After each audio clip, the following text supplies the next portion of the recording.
नमस्कार दोस्त। आज मु आपण सामने से ही जिनिस विषय कहवाक जाऊँगी जहाँ जीवन को पूरा परिवर्तन कर दे थाए, जहाँ एक साधारण लोक को भी असाधारण कर दे थाए।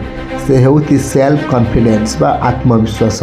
आज दुनिया रे दुई प्रकार लोक अच्छा, किछि लोक निज उपर विश्वास करती तो आउ किछि लोक निजको निजे सन्देह करती।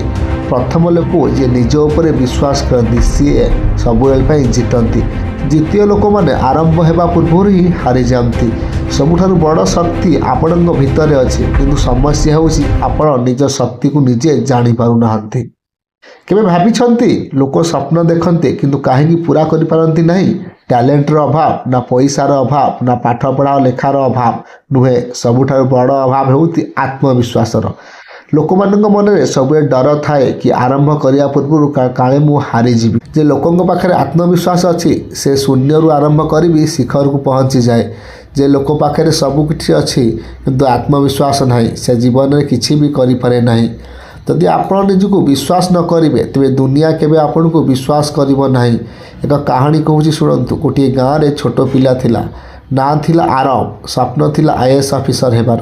लोके हसुतिले, कहते तोर किछि करिपारिबु नाही, किंतु आरबर भीतर एक जिनस थिला आत्मविश्वास। से कहूतिला होई पारे मु सबुठारु भल नुहे किंतु मु काहाटु कम भी नुहे। से बहुत थर फेल हैला, लोके ताको हसिले, किंतु एक दिन से आरब आईएएस एग्जाम टॉप कला।